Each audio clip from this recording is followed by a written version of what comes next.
दोस्तों, मैं आशीष कुमार मैं आपका अपने YouTube चैनल पर हार्दिक स्वागत करता हूं। आज हम बात करेंगे बीज बीज बीज नाम के चैप्टर की, जो EVS का 5th चैप्टर है, 5th क्लास का। उसी चैप्टर के बारे में हम जानेंगे। ये आपकी सीटेट के लिए महत्वपूर्ण चैप्टर साबित होगा। इस चैप्टर से आपको 1 नंबर देखने को ज़रूर देखने को मिलेगा सीटेट के एग्ज़ाम के लिए। तो इस चैप्टर के बारे में बात करते हैं। गोपाल की मौसी का परिवार छुट्टियां बिताने अगले दिन घर आने वाला था। तरह तरह का खाना बनेगा और सब बच्चे खूब खेलेंगे, ये सोचकर गोपाल बहुत खुश था। इतने में माँ ने आवाज़ लगाई, गोपाल, रात में 2 कटोरी चने याद से भिगो देना। माँ को बुआ के घर जाना था और वह सुबह लौटने वाली थी। गोपाल ने रात भर में चने भिगोते हुए सोचा। माँ ने बस 2 कटोरी चने कहा, वह भी 8 लोगों के लिए। ये तो बहुत कम पड़ जाएंगे, इसलिए उसने 4 कटोरी चने भिगो दिए। सुबह माँ वापस आई तो गोपाल को बुलाया और कहा, इतने सारे चने क्यों भिगो दिए? देखो, ये तो बर्तन से बाहर आ गए हैं। गोपाल सोच में पड़ गया, ये कैसे हुआ? माँ ने कहा, चलो अच्छा ही हुआ तुमने इतने चने भिगो दिए। अब मैं आधे चने अंकुरित करके बुआ के लिए भिजवा दूंगी। डॉक्टर ने बुआ को अंकुरित खाना खाने की सलाह दी है। माँ ने अंकुरित करने के लिए भीगे हुए चने को एक गीले कपड़े में लपेटकर टांग दिए। चर्चा करते हैं। क्या तुम्हारे घर में कौन कौन सी चीज़ें खाना बनाने के लिए भिगोई जाती हैं? आप लोग अपनी माँ से पूछ सकते हैं। ठीक है, तुम्हारे घर में कौन कौन सी चीज़ें अंकुरित करके खाई जाती हैं, उन्हें अंकुरित कैसे किया जाता है, कितना कितना समय लगता है, इन सारे टॉपिकों के बारे में आप अपने माँ या बहनों से पूछ सकते हैं। क्या तुम्हें या तुम्हारे आसपास की किसी को डॉक्टर ने अंकुरित खाना खाने की सलाह दी है, और क्यों? बीमार पड़ने पर सलाह देता है डॉक्टर।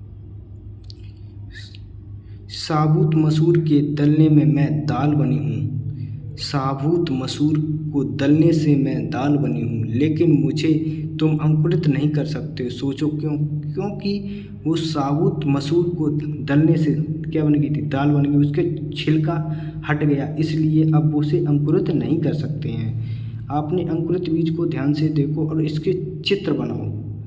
किसका पौधा कितना बड़ा होता है? एक गमला और चौड़े मुंह वाला डिब्बा लो। ठीक है, तो हम बात करते हैं अब अपने टॉपिक पे। हाँ, आज हम जानेंगे एक शिकारी पौधे के बारे में। शिकारी पौधा, जिसे हम बोलते हैं कीटों को, बछड़ों को, चूहों को, मेंढकों को खाने वाला, जो क्या करता है, एक प्रकार की स्मेल निकालता है। उसी पौधे के बारे में बात करते हैं, शिकारी पौधा। कुछ पौधे भी होते हैं जो चूहों, मेंढकों और कीड़े मकोड़े और छोटे जीवों को शिकार करते हैं। इनमें नेफेंथिस सबसे ज़्यादा मशहूर है। ये आपसे सीटेट में क्वेश्चन पूछा गया है कि शिकारी पौधे को हम क्या कहते हैं? नेफेंथिस कहते हैं। और ये पाया कहाँ पर जाता है? ये ऑस्ट्रेलिया में पाया जाता है, इंडोनेशिया, और आपसे ख़ास तौर से पूछा जाता है भारत के अंदर किस राज्य में पाया जाता है? भारत के अंदर मेघालय राज्य में पाया जाने वाला पौधा नेफेंथिस पाया जाता है। इसका आकार लंबे घड़ा जैसा होता है। इसका आकार कैसा है? घड़े के जैसा, और कैसा? लंबा आकार, जिसके ऊपर पत्ती का ढक्कन लगा होता है। घड़े के पास खुशबू निकलती है। क्या निकलती है? घड़े के पास से खुशबू निकलती है, जिसकी वजह से कीड़े खींचे चले जाते हैं।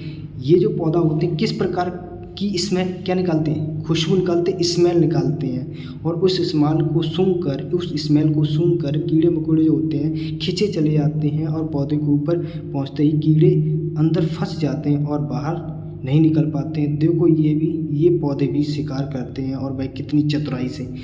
तो इस पौधे के बारे में आपको सावधानीपूर्वक और इसी से बहुत अच्छे से पढ़कर जाएंगे, क्योंकि ये चैप्टर आपके लिए ये टॉपिक जो होता है बहुत ही इम्पोर्टेंट है सीटेट के लिए। इससे एक क्वेश्चन हर हालत में देखने को मिलता है सीटेट के।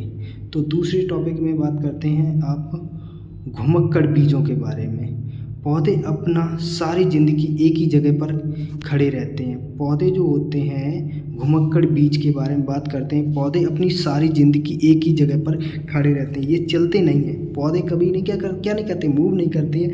ये एक ही स्थान पर रहकर अपना जीवन यापन कर लेते हैं। लेकिन इनके बीज बड़े ही घुमक्कड़ होते हैं। लेकिन इनसे जो बीज पाए जाते हैं वो एक स्थान से दूसरे स्थान पर मूव कर जाते हैं। पौधे बीज बहुत दूर तक पहुँच जाते हैं।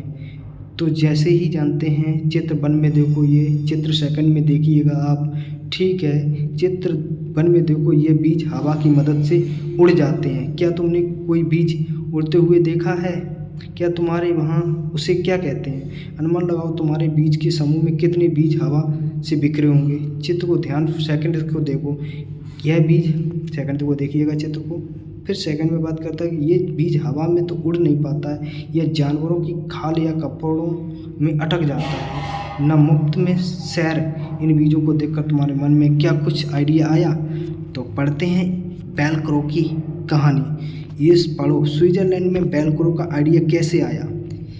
वेलक्रो जो होता है एक प्रकार की, जैसे हमारे सैंडलों के अंदर जब हम सैंडल को क्या करते हैं, बंद करते हैं, तो उसके ऊपर एक क्लिप लगी होती है, उस पर बंद हो जाता है, उसे हम वेलक्रो कहते हैं। ये घटना जो थी ना 1948 की है। एक दिन जॉर्ज मेस्ट्रल, वेलक्रो की डिस्कवरी किसने की? जॉर्ज मेस्ट्रल ने।